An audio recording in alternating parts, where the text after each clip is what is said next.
17 degree centigrade তাপমাত্রায় এবং 770 millimetre পারদ চাপে 600 মিলিলিটার অক্সিজেন গ্যাসকে পানির উপর সংগ্রহ করা হয়। এসটিপিতে ওই গ্যাসের আয়তন ও ভর কত? 17 ডিগ্রি সেন্টিগ্রেড এ জলীয় বাষ্পের চাপ 14.5 মিলিমিটার পারদ চাপ। দেওয়া আছে 17 ডিগ্রি সেন্টিগ্রেড তাপমাত্রায় 770 মিলিমিটার পারদ চাপে 770 মিলিমিটার পারদ চাপে 600 মিলিলিটার অক্সিজেন গ্যাসকে 600 মিলিলিটার অক্সিজেন গ্যাসকে পানির উপর সংগ্রহ করা হয়। তা ধরে নিলাম এখানে একটা পাত্র রয়েছে যার মধ্যে পানিও রয়েছে। এই পাত্রের মধ্যে 17 ডিগ্রি সেন্টিগ্রেড তাপমাত্রায় 600 মিলিলিটার আয়তনের অক্সিজেন গ্যাসকে 770 মিলিমিটার পারদ চাপে রাখা আছে। বলা হয়েছে এসটিপিতে ওই গ্যাসের আয়তন ও ভর কত? এসটিপি বলতে স্ট্যান্ডার্ড টেম্পারেচার অ্যান্ড প্রেসার বা প্রমাণ তাপমাত্রা ও চাপে বুঝি। তো এসটিপিতে ওই গ্যাসের আয়তনটা কত হবে? এই যে এখানে 600 মিলিলিটার আয়তনটা আছে, এটা এসটিপিতে কত হবে? তা আমরা জানি এসটিপিতে তাপমাত্রা টি ইকুয়াল কত? 0 ডিগ্রি সেন্টিগ্রেড বা 273 কেলভিন। আর চাপ জানি পি ইকুয়াল 1 অ্যাটমসফিয়ার।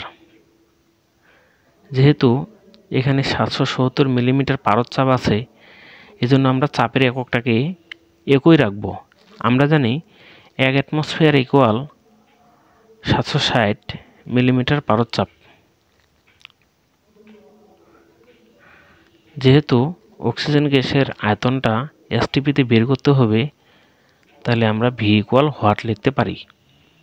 তাহলে 17 ডিগ্রি সেন্টিগ্রেড তাপমাত্রাটাকে আমরা T1 এবং এই প্রাথমিক চাপ যেটা, এটাকে আমরা ধরলাম P1 এবং আয়তনটাকে ধরলাম V1।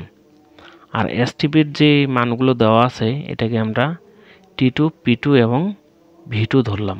ঠিক আছে বন্ধুরা, এখানে আরেকটা কথা উল্লেখ আছে।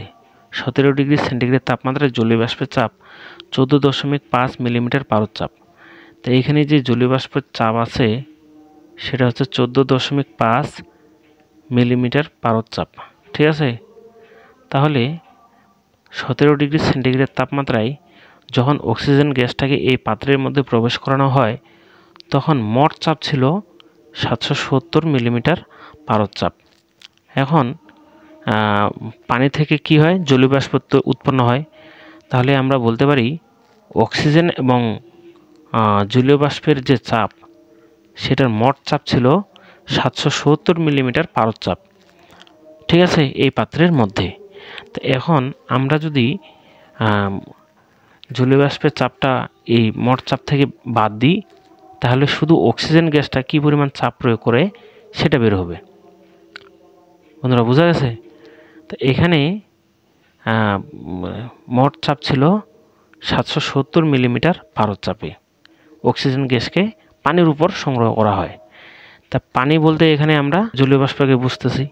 তা জলীয় বাষ্পের চাপ যেহেতু 14.5 মিলিমিটার পারদ চাপ দেওয়া আছে, তাহলে যেহেতু মোট চাপ আবার 770 মিলিমিটার পারদ চাপ, তা জলীয় বাষ্পের চাপটা এই মোট চাপ থেকে বাদ দিলে অক্সিজেন গ্যাসের চাপটা বের হবে। এজন্য আমরা যেহেতু অক্সিজেন গ্যাসের আয়তনটা বের করব, তাহলে অক্সিজেন গ্যাসের চাপটা হবে 770 বিয়োগ 14.5 মিলিমিটার পারদ চাপ। তা ফলাফল আসবে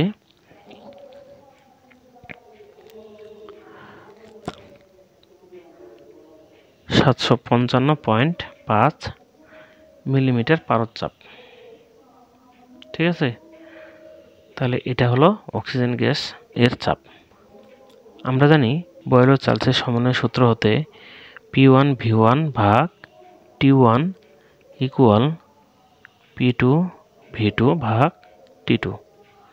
আর গুণন করলে হয় T1 P2 V2 equal P1 V1 T2। তো V2 যেহেতু বের করব, V2 equal P1 V1 T2 ভাগ T1 এবং P2। মানগুলো যদি বসিয়ে দিই, P1 এর মান হচ্ছে 755.5 আর V1 এর মান হচ্ছে 600 মিলিলিটার। T2 এর মান T2 273 আর T1 এর মান 17 ডিগ্রি সেন্টিগ্রেড কেলভিন স্কেলে হবে 17 + 273 ইকুয়াল 290 কেলভিন। তাহলে T1 এর মান হবে 290 আর P2 এর মান 760। তাহলে V2 এর মান হবে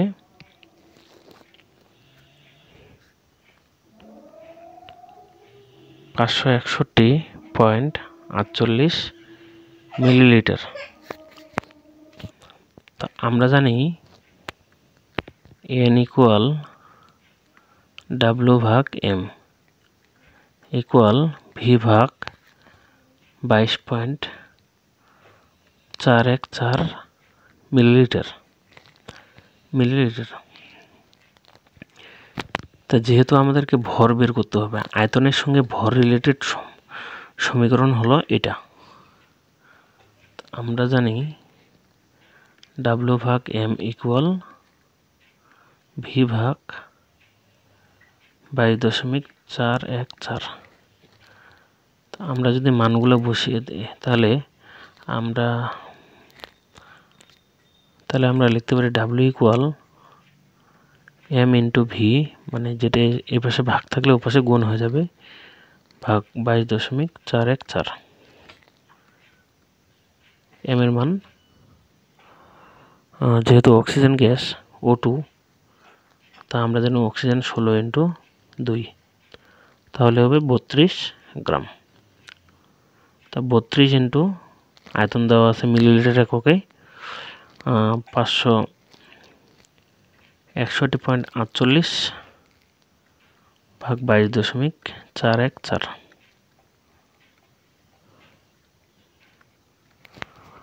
তা উত্তর হবে 0.802 গ্রাম। এটাই অ্যান্সার। বন্ধুরা, আশা করি সমাধানটা বুঝতে পেরেছো। আর যদি কোনো সমস্যা মনে হয় অবশ্যই কমেন্ট করে জানাবা। আমার ভিডিওগুলো ভালো লাগলে অবশ্যই বেশি বেশি লাইক, কমেন্ট, শেয়ার ও সাবস্ক্রাইব করবা।